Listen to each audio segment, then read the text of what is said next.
Esta é balança trobe que tem entre natureza e o meio ambiente, não tem intenção para matar, esse não te quer lo que era porta para riba tampouco, pero sim é balança. Nada que está demais não está bom para nenhum lado de balança. De quadro aqui, não sabe para o riba, evaluação do meio ambiente, por exemplo, de boa riqueza de natureza, boa riqueza de boa mata não. Eu tenho também agora aí para não, por exemplo, mesmo que você pisca, banheiro também tem lei que proteger certo sezona que tal tipo de pesca ou com grande pesca está para netamente para por proteger bom circle of life back de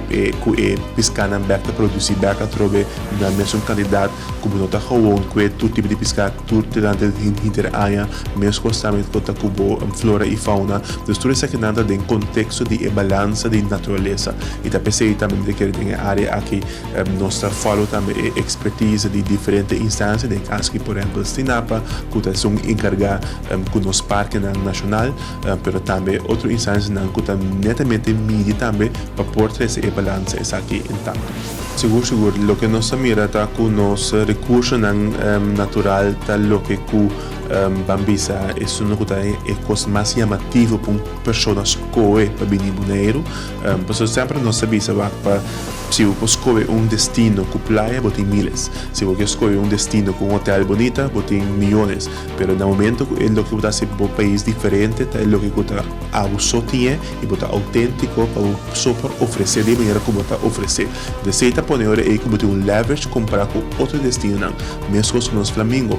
O país no mundo tá Flamengo não que está em casa tem zoo, aqui não tem free roaming birds. Significa que netamente tem natural habitat por experienciar nos mundo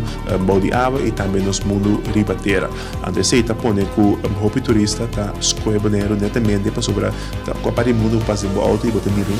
caminho de tão cerca ou que pode formar parte dessa. Isso aqui nós estamos muito contentes que esta forma parte de nos unique selling points, nos USP,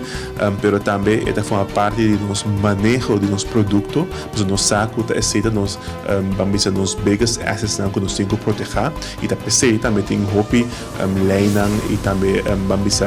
instâncias envolvidas em cadeia para make sure que nós protegemos para o futuro geração